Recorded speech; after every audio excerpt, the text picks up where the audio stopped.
All right, folks, today is Thursday, March 7th, 2019. Coming up on Roland Martin Unfiltered, R. Kelly still sitting his ass in jail, but his living girlfriends, they talked to Gayle King of CBS News. We'll play you a portion of that interview. Rare justice. The former cop who killed a black man, Cory Jones, in Florida, convicted of manslaughter and attempted murder. We'll talk to the attorney for the family of Cory Jones, Ben Crump, live. Congressman Elijah Cummings' Oversight Committee investigates voter suppression in Georgia. Also, Senator Cory Booker introduced a sweeping new criminal justice reform act that will reduce sentences, eliminate the disparity between crack and powder cocaine sentences, and let all formerly incarcerated people vote nationwide. Also legalizes marijuana. What do we call this? The Second Step Act? And a resolution condemning all bigotry, but not just anti-Semitism, passes the House, but some Democrats still are not happy. And Trump's new campaign message is, I will protect you. Y'all know he's talking to white folks. And also, Jesse Waters, you know that lightweight on Fox News? How is it he can't tell the difference between two black women who are television anchors? And big hat, no cattle, Sheriff David Clark, no longer welcome on Fox News. Don't have a job at the pro-Trump super PAC. Yo, what's up, Mr. Fake Metals? What you gonna do now? And also, I'll tell you about this shirt I'm wearing for St. Jude. It's time to bring the funk. I'm Roland Martin Unfiltered. Let's go. He's got it. Whatever the biz, he's on it. Whatever it is, he's got the scoop, the fact, the find. And when it breaks, he's right on time and it's rolling. Best believe he's knowing. Putting it down from sports to news to politics. With entertainment just for kicks, he's rolling. It's on go, y'all. It's Roland Martin, yeah. Rolling with Roland now. He's funk, he's fresh, he's real, the best, you know he's Roland Martin now.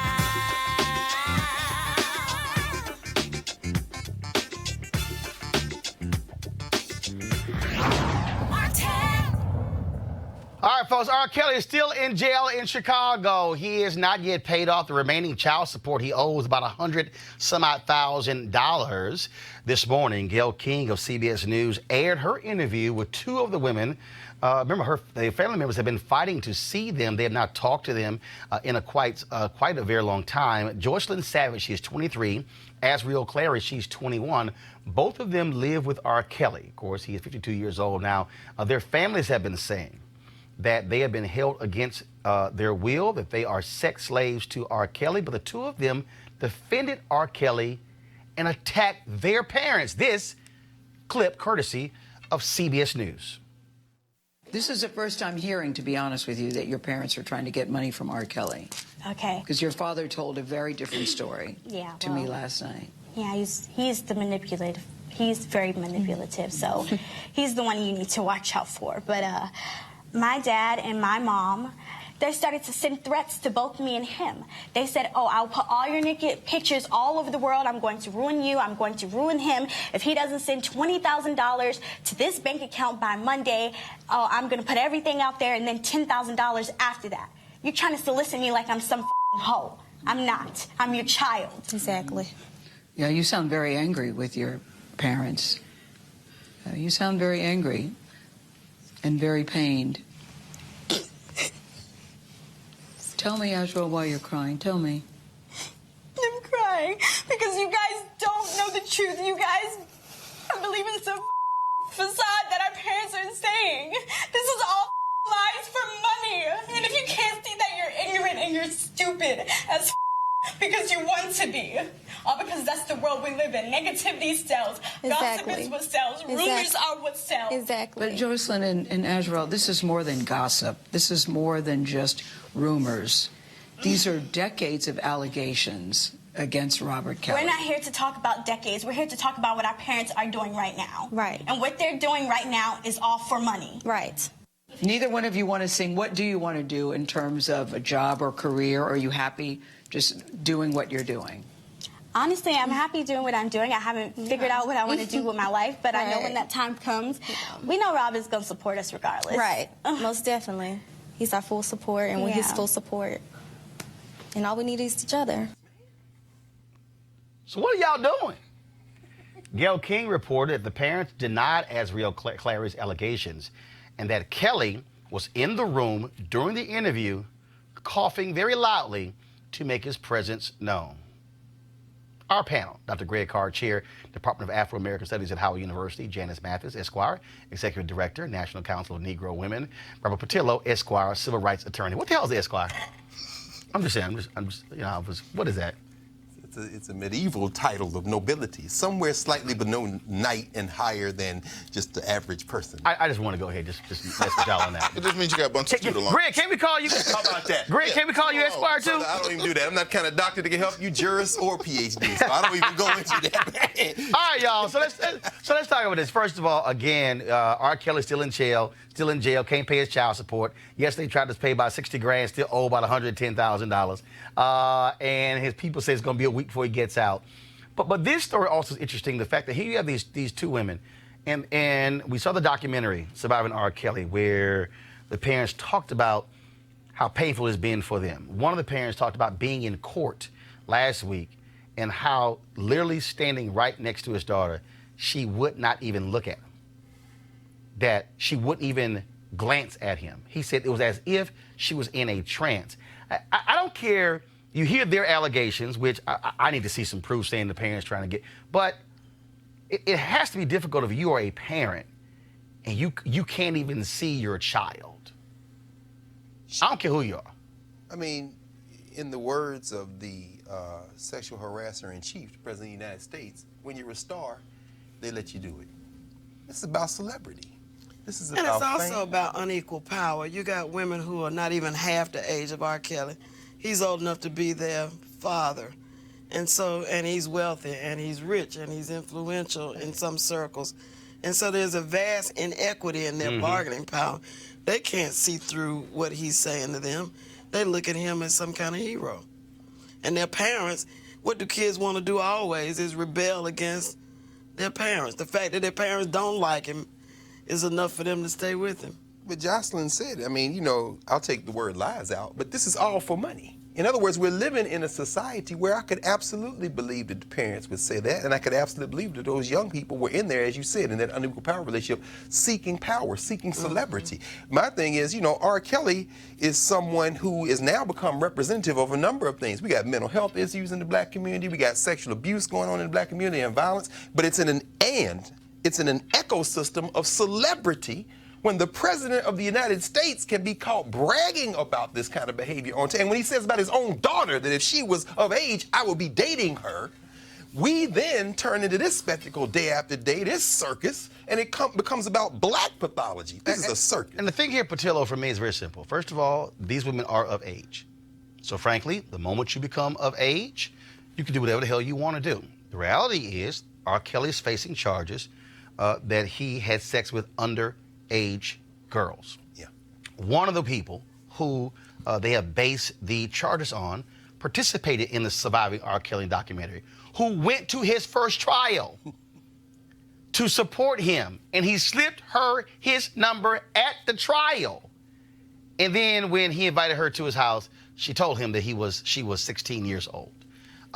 That's still the issue. We can get caught up in, well, these two women, why they should be doing, why they shouldn't be doing it.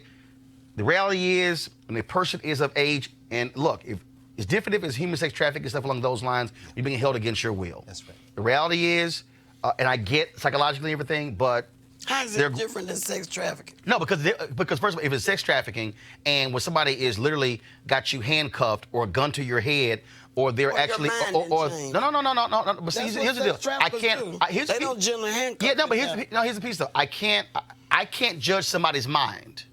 I can't judge There that. are people who can. No, I understand that. But what I'm saying is, if two adults are sitting in a room across from Gayle King, and the people are there, and somebody says, Help me lead this fool. Information to believe that the parents are seeking money. Do you have any information that these girls are saying? No. Here's the deal. I don't have information they're not saying. What I am saying is, what we do know is that he is facing charges that deal with having sex with underage girls. That's really the fundamental issue, and really why they're actually giving an interview. Yeah, absolutely. I think this is probably a very bad idea by their lawyer to allow either the Savage girl or the other young lady or Mr. Kelly to speak to the press. Anytime your client is speaking, he is making things worse for both you on a trial level and for any future defenses which may be available. But from a kind of a macro point of view, when a lot of this stuff was hitting, I was over in Japan, and looking at American news compared to overseas news, you realize why it's hard for us to advance in many political and social issues. Because while the American CNN was reporting about R. Kelly and Jussie Smollett and Robert Kraft, the foreign news was talking about nuclear missiles flying over the Sea of Japan. It was talking about unrest in Venezuela, where you had people being shot on the border because of humanitarian aid. It was talking about unrest in Haiti. Oh, we are a celebrity-driven culture, which is why a reality show host is sitting in the Oval Office. Come on, brother. But I think in this particular situation, I don't follow celebrity culture that much, but getting beyond these interpersonal relationships between adults, let the judicial process work itself out. Allow Mr. Kelly to present his defense. If he's convicted, send him to jail. If not, then allow him to move on with his life. But we have bigger issues. But hold on. But to Janice's point, we do have to deal with the reality that because it is swept under the rug, the issue of human sex trafficking, the issue of grown men sleeping with underage girls is a fundamental issue, because I can take this and go, okay, move it aside, Catholic Church. Come on, brother. I can take Catholic Church and go to the Houston Chronicle expose of the Southern Baptist Convention, literally ignoring 700 or so preachers and ministers who sexually abuse people. I can go to Hollywood. That's right. You have Bryan Singer, who is losing movies because the allegations of him having sex with underage boys. And so, look, the Daily Beast just reported in open court where billionaire Jeffrey Epstein and attorney Alan Dershowitz were having sex with underage girls. And so we can take R. Kelly away, but we're still dealing with a problem, Janice, in American culture. Absolutely. We have commoditized sexual behavior. That's right. And we have glorified the pursuit of wealth by any means necessary. That's right. And if that's one thing that Mr. Trump represents, is that there's nothing that we won't do for money. That's right. 30 years ago, I spent a semester or two overseas studying, and the one thing I learned is that the world thought then, in the 70s, that Americans would sell their grandmama for enough money. No question. That our values are corrupted to that extent. Right. And it's only gotten worse in the sort of hyper media where you got 24/7 TV and you got to fill it up with something. And when you talk about, again, the issues that rarely get covered, I mean, I doubt very seriously you have these mainstream news shows talk about our next story, and that is the young man who was leaving choir rehearsal. Car breaks down, side of the road. After 2 o'clock in the morning, cop comes up, unmarked van. He ends up dead. That former cop, Palm Beach Gardens police officer, Numan Raja, found guilty today of attempted murder and manslaughter in the death of Cory Jones. As I said, Jones was in a disabled car. He was waiting for roadside assistance. Raja rolls up, quick argument, fires, kills Jones. Joining us right now is Ben Crump. He is the family attorney for Cory Jones' family. Ben, describe for us the feeling of Cory Jones' family when they heard the jury say guilty. You know, Roland, it has been over 3 years since they have been fighting for justice. You know, we were on your show, and oftentimes things get swept under the rug. But his family, such a good family, such good character, they were relieved. They thanked God. They left the courtroom, and his entire family went to the cemetery, and they visited with Cory at the graveyard. It was deep, and then we had a press conference, Roland, and we came after we were at the courthouse with all of the media there, and his sister, who is practically 9 months pregnant, she's expected to have the baby now at any moment. She was asked, what is she planning on doing? And she said, having her boy child and telling him about who her Uncle Cory Jones was. And then she broke into song singing Victory Is Mine. And the whole family joined in, and it was a powerful moment because they are a deeply Christian family. Anquan Bolden, who played in the NFL, and Cory's brother, CJ, played in the NFL for 7 years. And so when you talk about Colin Kaepernick and what we take a knee for, nothing was more emblematic than that today. 3 years they've been fighting. So thank you, Roland, for being on the story when a lot of people forgot about it, and now everybody is trying to talk about it again. But we got to keep our stories alive because Cory was the best that we had to offer. Well, and that's the point, Ben. I mean, the reality is we can go a number of cases. We could talk about when those black women were raped by the cop in Holtzclaw in Oklahoma City. Frankly, look, mainstream media, they ignored it, didn't cover the trial. We kept covering it every single day. This is also why I keep telling people why they got to help us keep this show, Roland Martin Unfiltered, on the air, because there's no other show in America that daily that is talking about black folks, talking to black people in our issues. And when you talk about this trial here, I mean, it was just undeniable. First of all, we're going to play right now, folks. This is the cops debriefing Numan Raja after he killed Cory Jones. I thought it was a disabled vehicle on the side of the road or an abandoned vehicle. So I saw this vehicle and everything, and I was like, okay, I've got this vehicle on the side of the road, and, I'm going to check out with it, make sure everything's okay. I didn't think there was anybody in there, and as I got close to the vehicle, and the door swung open, and this guy jumps up, and I immediately got out of the van, and he's like, I'm okay, man. And at which point I said, hey, man, police, can I help you? And the second I said police, he jumped back, and I clearly remember him drawing and pointing a gun at me. I saw that silver muzzle, and he had, I can swear on this, he had a Laser Max laser and the guide rod in the gun, and I saw that red light of that Laser Max flashing at me, and I immediately just shouted, drop the gun, and sorry. It's like, take a deep breath. I remember pulling the trigger, I think 2 to 3 times.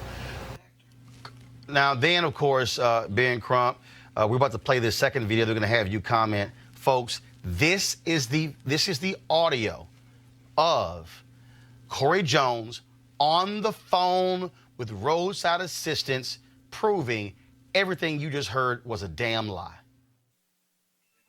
Is there any buildings, landmarks, anything like that that I could use to pinpoint your address?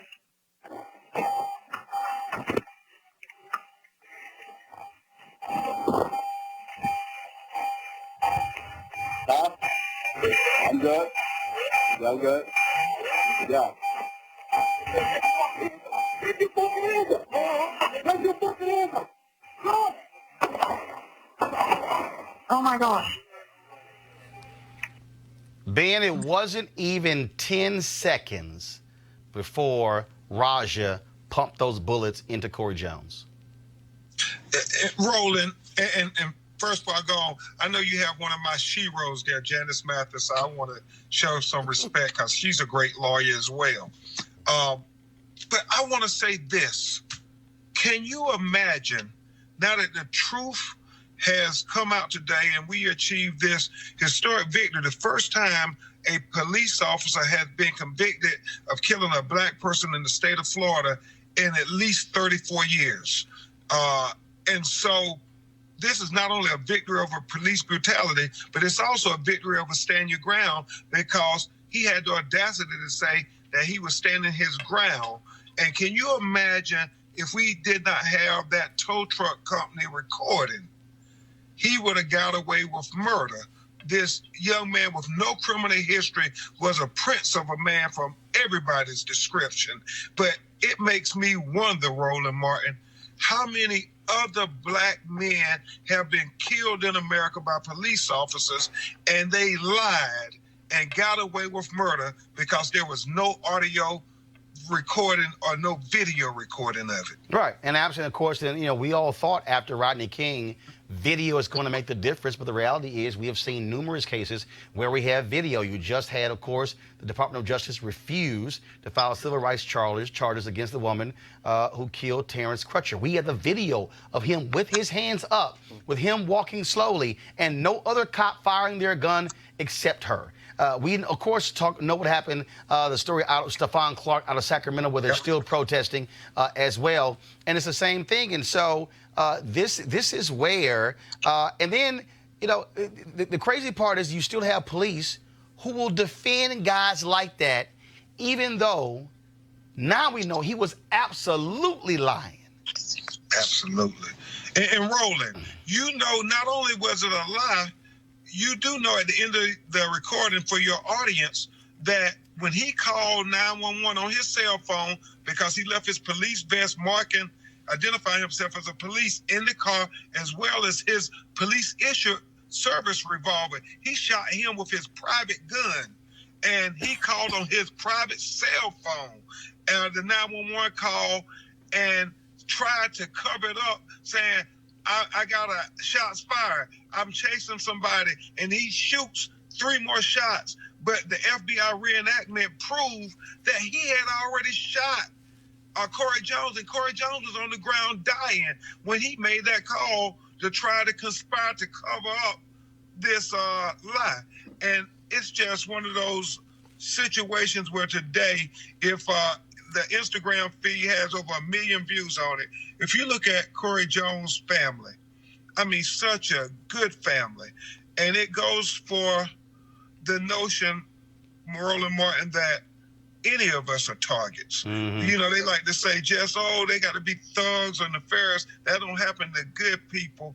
Man, Roland, Cory Jones, his softball team, little black girls and white girls were at the courthouse today, who he had helped coach softball. The children he had volunteered to learn how to beat the drums today were at the courthouse. And so when we're singing "Victory is Mine, Satan get thee behind," that is who Cory Jones was. He was a good young man brought up in a Christian church. Yep. And he was the best of us, but this guy shot and killed him for no other reason, I believe, than he was black. Ben Crump, we appreciate it. Thanks a bunch. Thanks, Roland. Real quick here, go to our panel.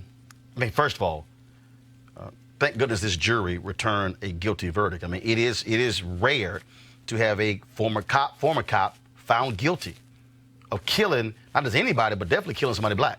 It's true, Roland, but I worry about this, though, brother. How our expectations have become diminished. Yep. This is not belittle this is great, but this is not justice.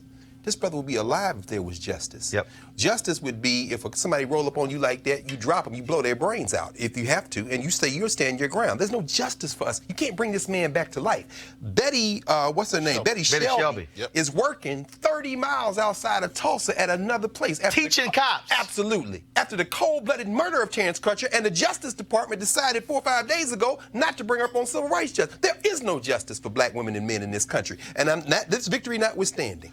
Let's understand the importance that in this 2020 election that we as a community have to place on reforming our criminal justice system and reforming the way that we treat these cops. We have to update the civil rights laws that have been on the books since the 1960s so that they are more effective, because right now they might as well not be on the books. If someone like Betty Shelby doesn't get charged with a civil rights violation, if George Zimmerman doesn't get charged with a civil rights violation, then just take the law off the books. First of all, we have no resolution, Janice, on the cop who killed Eric Garner. Wow. That's correct. And I think this year's the 5th anniversary of his death. It is.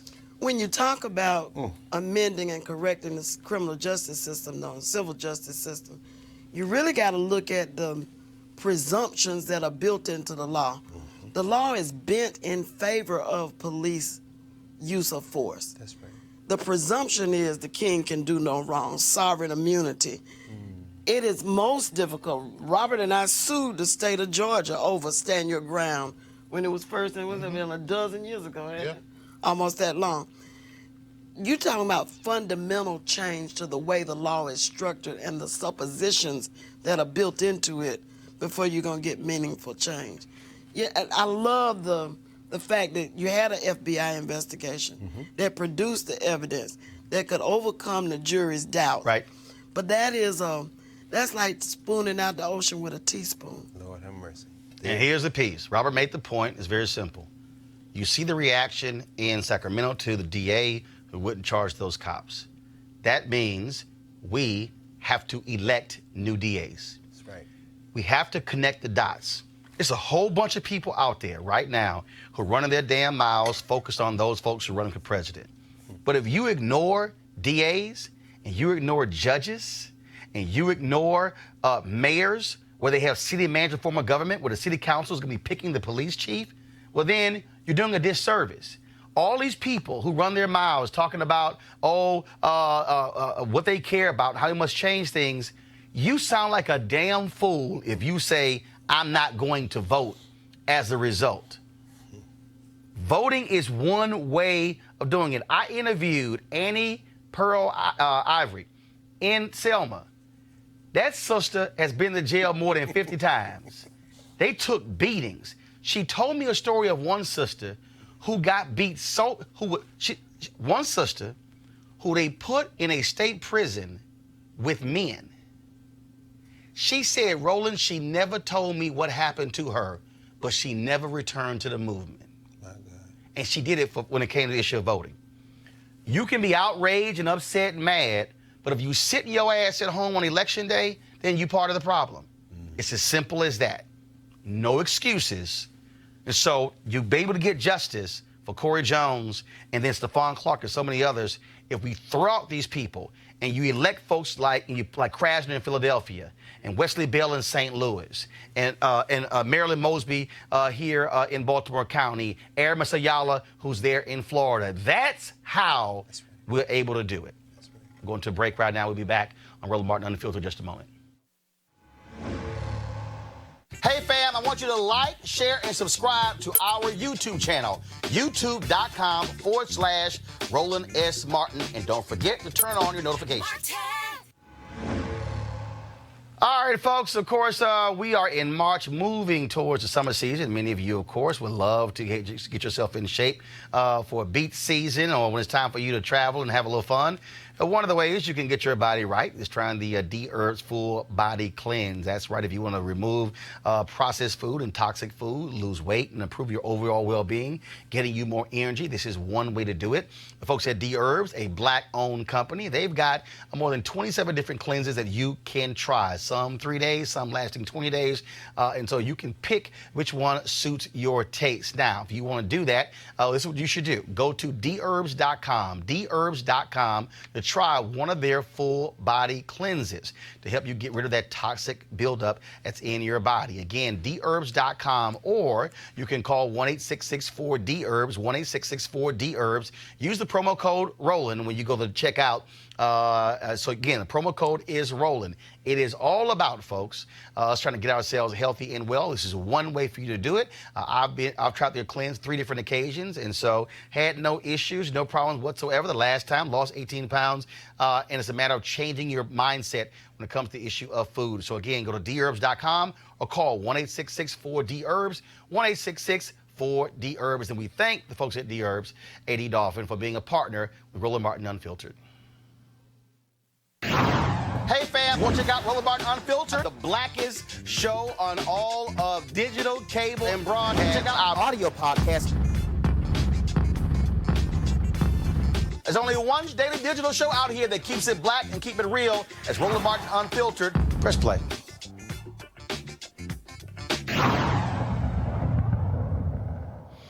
All right, folks. So Senator Cory Booker of New Jersey today introduced the Next Step Act to build on the First Step Act. Key provisions: slash mandatory minimum sentences in half for nonviolent drug offenders.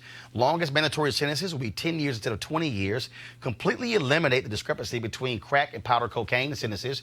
Reinstate voting rights to former felons nationwide. Legalize marijuana nationwide. Expunge criminal records for those charged with marijuana possession. And invest money into communities harmed by drugs. All right, Janice, I'm going to start with you. What do you make of this bill here? Well, I think that marijuana as a business is here to stay. It has medicinal uses. You hear a lot of jokes on the street and among some very upright citizens when marijuana was strictly illegal and we tried to make money off of it, we went to prison. And now that it is being legalized, we ought to be able to share in the profits. I have some reservations about the effect of marijuana use on a regular basis on brains that are still in formation, children. We don't do a very good job of keeping alcohol, cigarettes, or other poisons out of the hands of young people. Cigarette use is up now. Kids are vaping and using tobacco to vape with. And so I think we have to be particularly careful about guarding young folk. But apart from that, hey, it's safer than alcohol. And it's here to stay. Absolutely. Cory Booker's becoming one of my favorite senators. And I think, yes, I think it's, he may end up being that Ted Kennedy of this generation, where he's able to work across party lines. The things that him and Tim Scott are doing together on criminal justice reform, building bipartisan coalitions. You're getting bills that they're passing, the anti-lynching legislation, the First Step Act. They're getting 60, 70, 80 votes in a Senate where people swear you can't do anything along bipartisan lines. What's helping with this legislation that Cory Booker just instituted is the fact that you got a lot of white folks in Appalachia getting locked up for drug charges.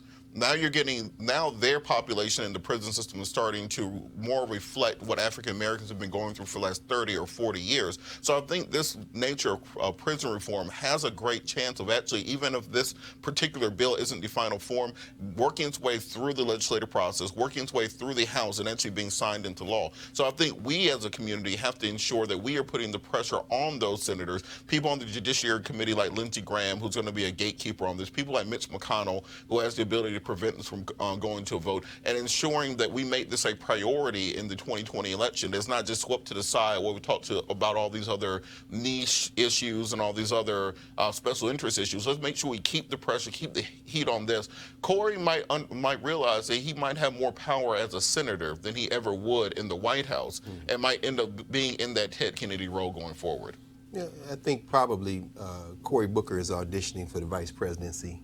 I think that would be a step down. Well, just like Kamala Harris. To your point, though, you're raising about 2020 in the election. We know that Mitch McConnell, of course, will never bring this to a vote. This becomes an exercise in public relations in some ways, sadly, I think, in part because yesterday's Politico headline showed that Mitch McConnell is worried about perhaps replacing as much as 20% of the federal bench in the first 2 years of the Trump presidency. So he's got his agenda. But the reason I say that about Booker is because, and I think you're right, he may emerge as that voice. And if we were smart, he certainly might stay in that senator seat. But like Ted Kennedy, he's got his eye on the White House. And I don't know that he has any hope of winning the presidency, but I think he, Kamala Harris, and several others, in addition to trying to grasp that #1 spot, are really auditioning for the vice presidency. And finally, if they can pull enough votes out in the general election to flip the United States Senate, then this legislation can be in advance, and they'll be in the White House when that bill comes over for a president to sign. But I think you can't, don't doubt that Mitch McConnell will bring this to a vote, because if you look at the demographics in Kentucky right now. We didn't care about those people. Well, if you look at the demographics in Kentucky, his own constituents. No, I know. That's logic, though, brother. We're talking about white supremacy. That's two different things. Getting locked up. The reason the First Step Act had more legs under Trump than Obama was because of the opioid crisis. Well, Jared Kushner is why they had more legs. Which is why, Janice, what the person who's running against Mitch McConnell should do in 2020 is, if I'm Democrats, I bring that person into the fold. Come on. Have them making the points that you're making and say, Mitch, that's right. Are you ignoring the folks here at home? One of the issues, Janice, that I've always had with how Democrats approach this is they won't go that granular. They won't say, okay, you're going to block it. So what I would do is, if I'm the Dems, I would bring some broke white folks. That's right. From Kentucky to Capitol Hill. Come on. Or if I'm Senator Cory Booker, what I would also be real gangster. Yes. I will hold a hearing. Yes. In Kentucky. That's what you do. This current wave of prison reform, like so many other issues, got started in Georgia. Mm-hmm. And it got started not because there was any sympathy for black defendants or injustice in the black community, but they would spend $1 billion a year keeping folk locked up, and it just got to be too expensive. Right. That kind of practicality is what seems to move politicians like, I think, the whole swath. You go from Virginia all the way down to Texas, and you see the poorest people, the least well-educated, the least affluent white folk with no teeth, living in trailers, depending on race bait, as Jesse Jackson would say, to make themselves feel superior. It is a scandal and a shame. What's the boy that was Attorney General? Which state? Jeff Sessions. Sessions. Yeah. Sessions represents some of the poorest people in this country. Sure. Right. Didn't care. And oblivious to it. But again, but this is, to me, how you do it. And I know somebody sitting here watching saying, oh, there we go again, because, you know, if you highlight white folks, stuff get changed. It's called America. Okay? And again, at the end of the day... Well, that's what Bobby Kennedy did in Appalachia. And that's Jesse how Jackson. we got food stamps. And Jesse Jackson. Go ask Ron Walters. If Ron Walters were here, he'd be saying exactly what you're saying. Right. I mean, so and again, so how you able, if you want to be able to have that impact, my deal is you bring some of the poorest, brokest white folks and have them telling their sob stories of their families being sent to jail for 40 years for meth, and then say, Senator, are you going to vote against this bill? Come on. Use them. And also, let's not forget, part of the reason that we have a very different response to the current drug epidemic than to when our communities were part of the drug epidemic was because our drugs came from somewhere else. Cocaine came from South America. Opium came from India and Pakistan and there. You can make meth out of stuff you find at the pharmacy. You can take Drano and some Sudafed, cold medicine, and because you can't regulate that, you can't say that, well, we're going to stop Sudafed from coming into the country. That means you have to deal with the social justice and the criminal justice ramifications of it. That's right. And that's where you get... are prescribed. Exactly. And so that's why we actually have a chance to make movement on this, because these people in Kentucky, Chuck Grassley's now affected by this. Mitch McConnell's affected by this. Lindsey Graham, they're affected by this, so they have to they can't just give it lip service. There you go. Now the white folks have fallen out. Now they are concerned. Okay, so guess what? That's where you use those same fallen out white folks to advance legislation as also is going to impact black folks. I got to ask y'all about this here, of course. Today, Democrats finally approved this resolution in the United States House dealing with the issue of condemning anti-Semitism. It's been drama all week because there's a lot of pushback among African Americans and the folks in the CBC, House freshmen as well, because they want to initially target Congresswoman Ilhan Omar because of her criticism of Israel. Well, then Democrats said, no, y'all better go ahead and expand that sucker.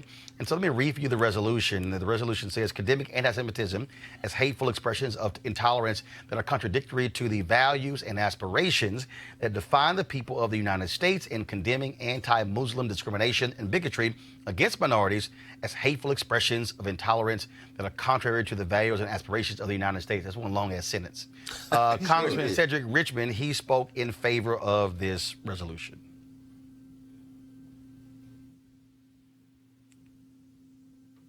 Okay. All right, folks. Now, the resolution did not name Ilhan Omar, but it did cite the dual loyalty anti-Semitic trope, now which condemns all forms of bigotry. Now, again, it passed the House today. All Dems voted for it. 26 Republicans voted against.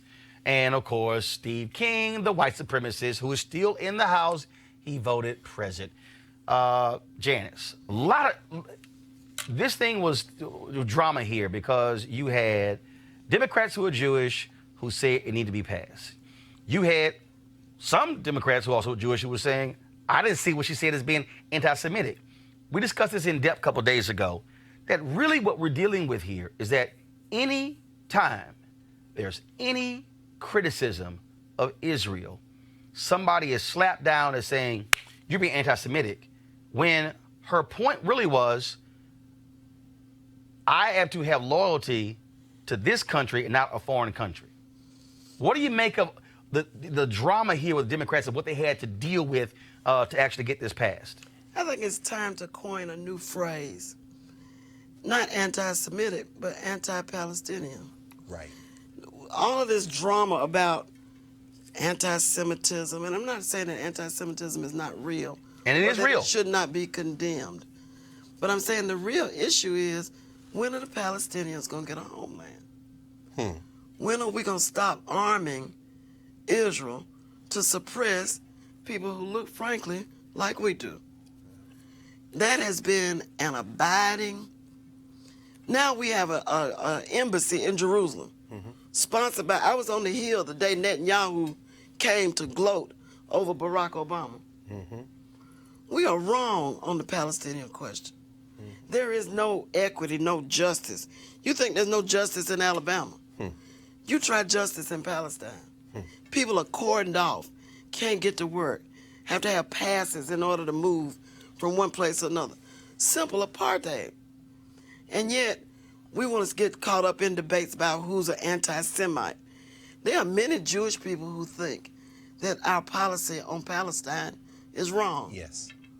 This is not a Jewish, anti-Jewish issue. No. This is an issue about simple justice. Robert? Well, Janice has been waiting on me to criticize the Democratic Party all day. This is that moment. Because I think we all get sick and tired of the weakness of the Democratic Party. We get sick and tired of... This is an occasion. This is one of those occasions where you have a situation old enough to know what the Democratic Party... where Ms. Omar, all she said was, AIPAC, the American Israeli Political Action Committee, has too much power over American politics. When Barack Obama leaves office, he sends money to Israel. When Donald Trump gets in office, he sends money to Israel. We have politicians who have more of an allegiance and pledge more to AIPAC, not to Israel, not to the Jewish community, to AIPAC than any other group in America. And we have to at least speak on that, monitor that, and determine why we're sending billions of dollars to Israel every year when they were just charged by the United Nations with committing war crimes for targeting and sniping children at the wall. We have to talk about the fact we're sending Israel billions of dollars while Netanyahu is currently under indictment for bribery and corruption. We have to talk about the tens of billions of dollars we send Israel while they are deporting African Jews from Israel right now. While they have forced sterilization programs against Africans in Israel right now. And the fact you can't talk about that without being labeled an anti-Semite is the reason I think this resolution is weak. When they say this is contrary to American values, this is exactly American values. This is what America was built on, this idea of having apartheid in a nation, by treating people differently based on the color of their skin, particularly African people. And that's what Israel's doing right now, being subsidized by American taxpayers. And until we can have an honest conversation about that, that policy is not going to change. That's right. And conservatives are not going to bite you to nothing now. Right. Go ahead. And Jazz is not wrong with this when you talk about, what this is and isn't about. Certainly not about anti-Semitism in many ways, because the evangelical Christian right that supports Donald Trump, who has said some of the most virulent, quote-unquote, anti-Jewish, anti-Semitic things, has no problem with funding Israel because it fits their maniacal notion of whatever the second coming is going to be and the rapture. Funding Israel. If they're our bulwark against whatever we're scared of in the Middle East, fund them. But make them sit down and come to the table. Sure. Since we have power over them, we expect the Chinese have power over. I agree. We ought to bring them to the table and make them sit down and come up with a plan. Well, and let's just be honest. Your point about at least get our money's worth. Your point about the Palestinians, the problem is, if I go into a negotiation, so if I went to a negotiation and if I'm negotiating with the three of y'all and I know that two of you are already aligned, that ain't a fair negotiation. Because I'm sitting there going, well, if it's going to take 2 out of the 3 votes and 2 already aligned, hell, I'm going to have a tough time trying to win that vote. That's right. It's hard for us to actually broker peace in the Middle East when people who support Palestinians believe going in, the deck has already been set. It is against them. And that's part of the deal here. That's right. The reason you had Netanyahu, let's put it on the line. I believe Netanyahu did not like Obama because Netanyahu in his mind was saying he Muslim. Oh, no, he's a racist. That's what he was thinking. Of course. And so all this deal, chilly relationship between Israel and Obama, no. Israelis had no issue with Obama. Yeah. You look at the polls, they had no issue. But it was, how dare you even give them any consideration or level of humanity. Right. Well, to Robert's point, though, he's also a racist. The treatment of the black Jews, the Ethiopian Jews in Israel, is evidence of the deep-seated racism in Israel. One, as Janice said, that all the Jews do not support. I mean, all the Israelis, rather, don't support. But this is something I want to talk about, this domestic. All the Jews in this country don't support that. Right, that's right. But what I find interesting, look at these women who have come into Congress. This in this freshman class. You got Lauren Underwood out of Illinois. You have Johanna Hayes, Teacher of the Year in Connecticut, now out of Connecticut. They're approaching this in a kind of a different kind of way. And they ain't scared. No, they're not. No, but this is what I'm saying. I believe these sisters are coordinating in a lot of ways, because you have on the other side. Oh, they are. AOC, Afro-Latina, I call her, out of New York. And then you have the two Muslims, to your point. Rashida Tlaib out of John Conyers seat in Michigan, and this young Somali sister out of Minnesota. Right. When they come for them, what they don't understand Precisely. is there's one way to understand this.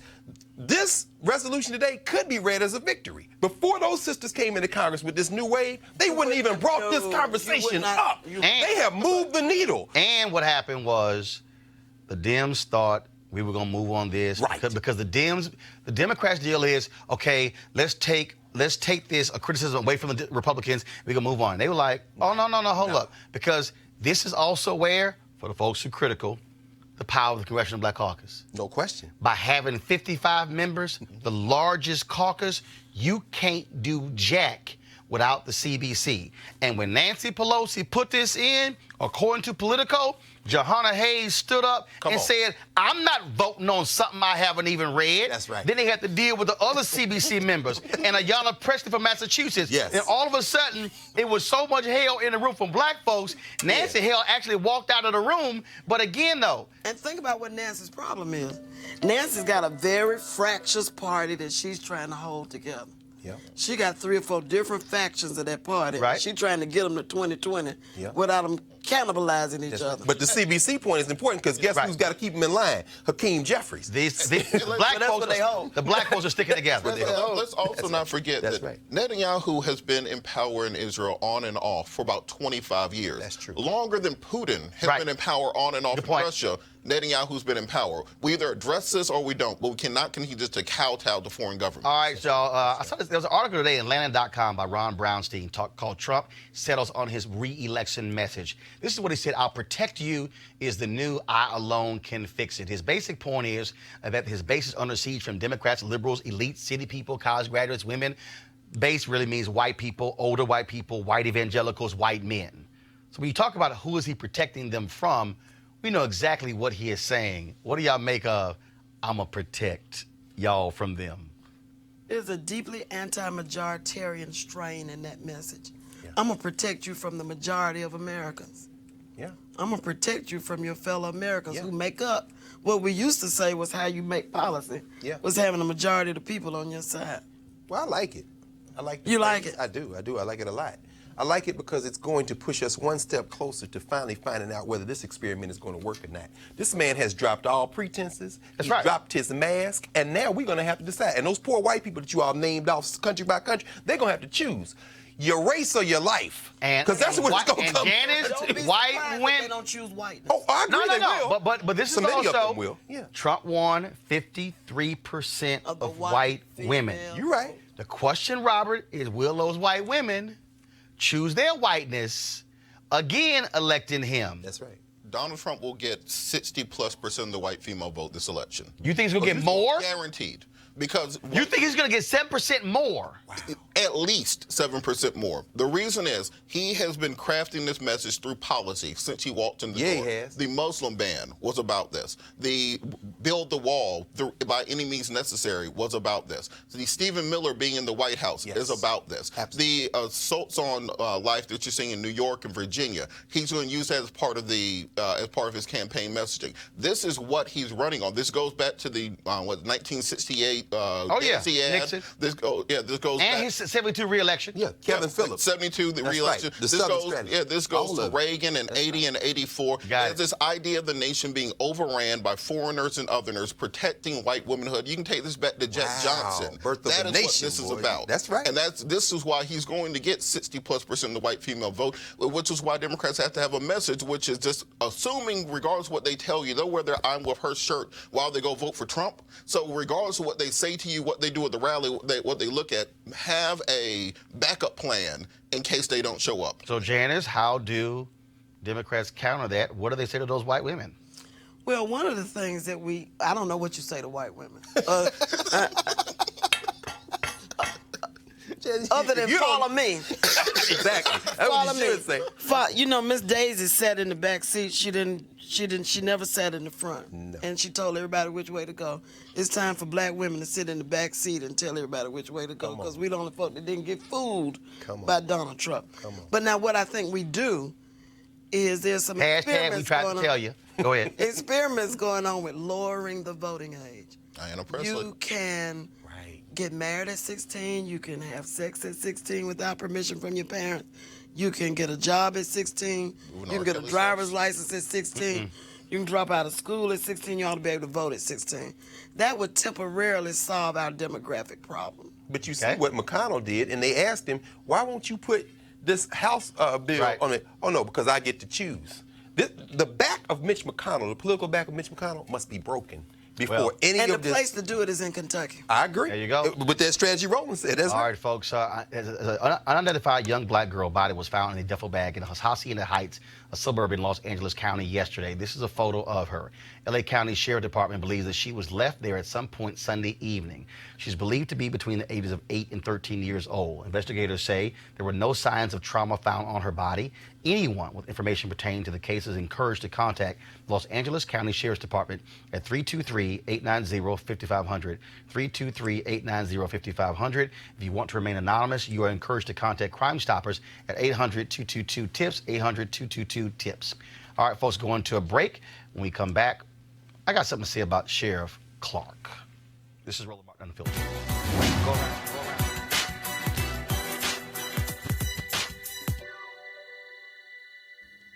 Love is like a virus. It can happen to anybody at any time. Novelist and poet Maya Angelou.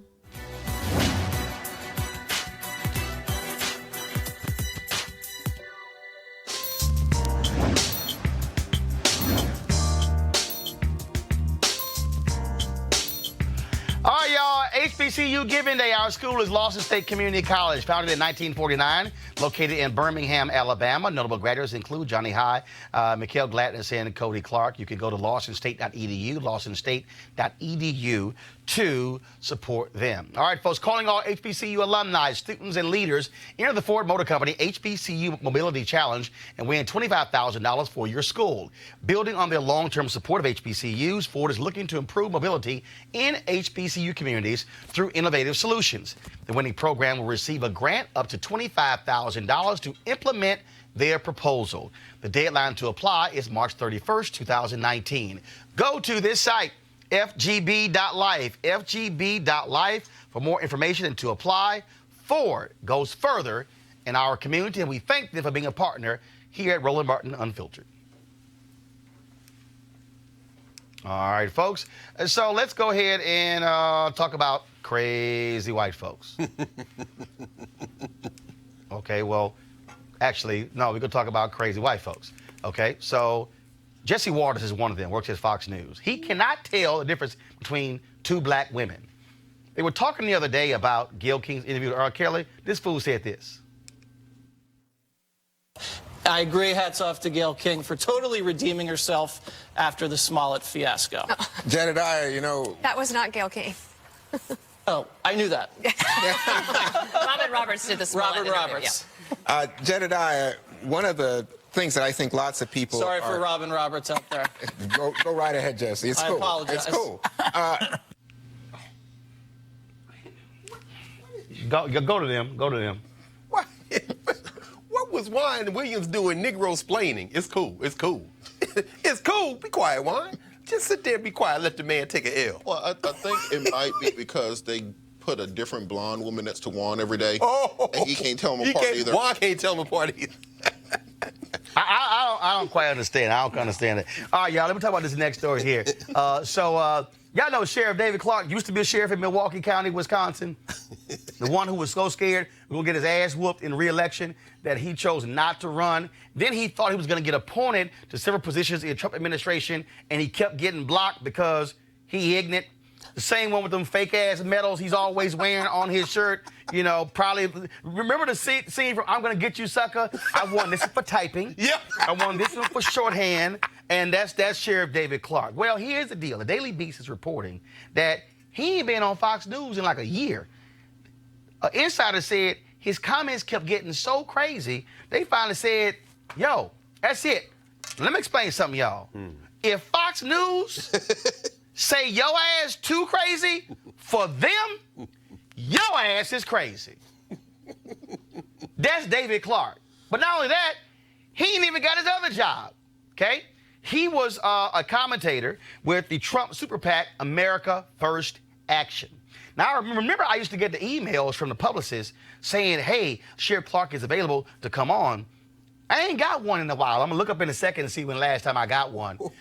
And part of the deal, he was getting paid for that because so he could go on television and tout Trump. Well, hell, if Fox News say your ass can't come on and you don't get on Fox Business, we know MSNBC ain't going to call that fool. CNN might call him. But the reality is he ain't getting booked. Now, also, tried to invite him here, but then he got scared. He didn't want to come. Then a little punk ass blocked me on Twitter. But that's what was expected. But I mean, remember what you did to him that time on TV One? I'm just when saying. he was in the other studio. I'm just saying. Oh, Clark is here. Tell him to come down here. Look at that. That was Come on. so. I think that he had enough that day, Come on. man. He didn't want that smoke after that. Come on, Sheriff Clark. Come on. You see that picture right here? Your ass all hat, no cattle. That's what it is. See, Robert, he don't really want to debate. See, he like Candace Clark. He ain't really trying to come talk to black people. He really wants to be a black person talking to white people about black people, but they don't want to come talk to black people. Well, I think this is a perfect example of what I call the sizzle nature of political commentary now, which is that instead of having people who are competent, educated, experienced political strategist or analyst on, they'll find somebody they met off YouTube. Like, oh, that person has 2 million views on YouTube, so they clearly can come talk about politics. You look it up, they have like an associate's degree in art or something, and that's your political commentators. Now, we have to get back to having fact-based discussions, less based on sizzle and headlines, not based on getting social media views or going viral, but really deeply discussing issues in the African-American community and in America at large, where we can have a productive dialogue. Because, like I said, when you're looking at American news from overseas, we look like this is a nation in decline that's about to collapse any day. And real simple, get things better. And Greg, for me, real simple. Right, and I keep saying that I ain't afraid to debate nobody. Yeah. Nobody. Yeah. But there's nothing worse to me than these crazy Negroes who go on these shows who trash black people and they don't want to come talk to black people. So for like that little boy, C.J. Pearson, okay? White conservatives love him. Yes. So he tried to tweet me today. I said, oh, the little child is back. All these white folks tweet me, oh, you got mad. He like, you got fired from CNN. Lied, didn't get fired from CNN, little boy lying. But this is the joke. Oh, they loved him because he was conservative. He was supporting Ted Cruz in the election. Then a few weeks later, he renounced his conservatism. Then 2 weeks later, he's supporting Bernie Sanders. Then he's supporting Trump. And they're like, oh, you ain't gonna debate him. First of all, I ain't gonna debate no little child. Right. Grown folks don't talk to children. That's the point. But here's the other deal. Yes, sir. If I do bring his little ass on and destroy him, they gonna say, you picking on a little child. That's right. You can't have it both ways. Look, man. Let me tell you something, C.J. Pearson. I'm gonna tell you what my mama and daddy told me, my grandparents told me. When your little ass want to start running your mouth and getting grown folks' business, when you come to grown folks' business, you can get treated like a grown-up. That's true. Now, when you get your ass whooped, don't start whining like you a kid, because my grandfather was like, look, you brought your ass in this conversation, you get treated like a doggone adult. Which is why I know how to debate, because when I got in, I held my own, Greg. Of course. But don't come here like a little kid and then want to cry some tears, oh, I'm a kid. Shut your damn mouth until you get grown. That's right. Well, you understand the game, Roland. I mean, as Michael Joseph Jackson said in The Wiz, you can't win, you can't get even, and you can't get out of the game. Meaning what? I mean, Robert, your point was very important. Sizzle. Could it be as simple as Sheriff Clark is no longer has a sizzle, because Diamond and Silk, as you all took them apart last week at CPAC, they can put their coon show. Minstrel show. No question. Coon not all. Oh, I'm sorry. You're right. Coon is a bad word on the Roland Martin space. That's right. No racial slurs. You're right. Minstrel show. You're absolutely right. The minstrel show. They can put their minstrel show. Y'all gonna get banned. No, I don't want to get banned, brother. That's right. I definitely don't want to get banned. Let me retract and say minstrel show. Absolutely right.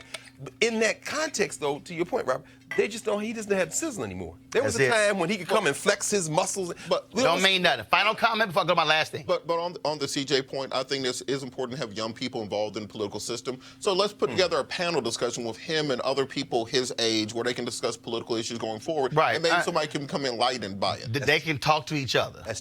My point is, when you come on this show, this is grown-ass people show. That's what this is. This ain't for children. I've had children on talking about children's stuff. Yeah.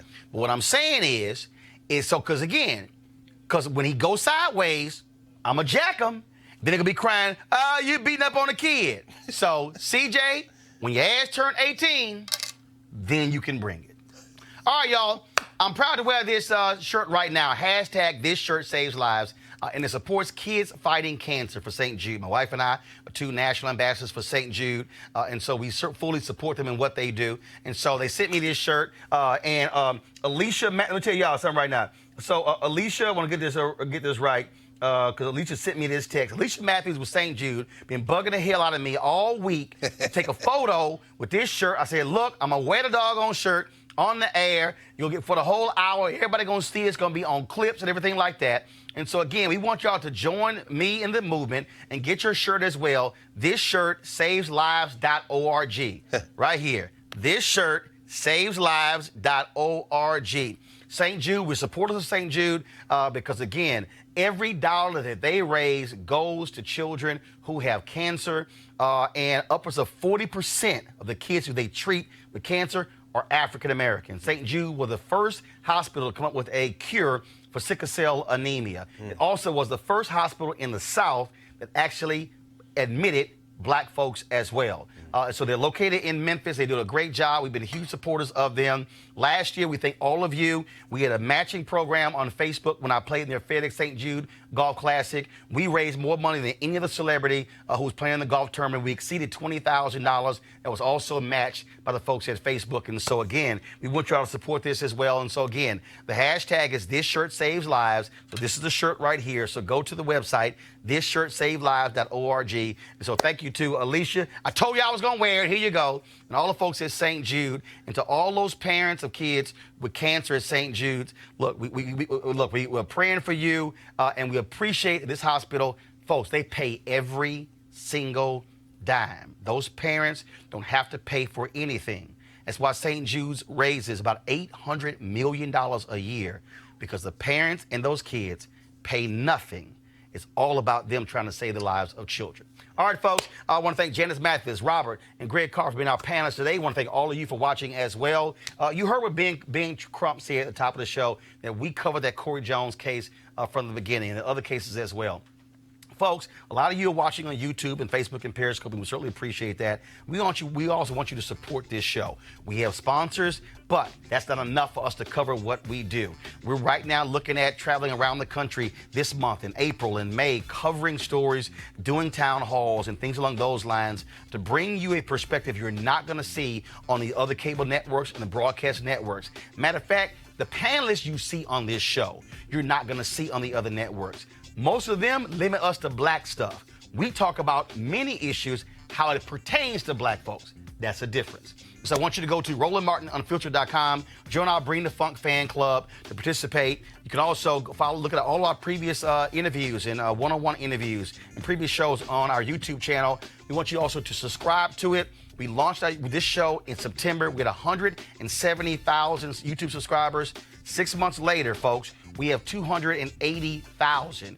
Not that many shows out there that have had that kind of growth in 6 months. And so go to RolandMartinUnfiltered.com or join our Bring the Funk fan club. Every dollar, $5, $10, $50, $100, $500, $1,000. We have one donor who gave us $10,000. This is all about us telling our story unapologetically and us controlling the narrative. I'll see you guys tomorrow. Holla!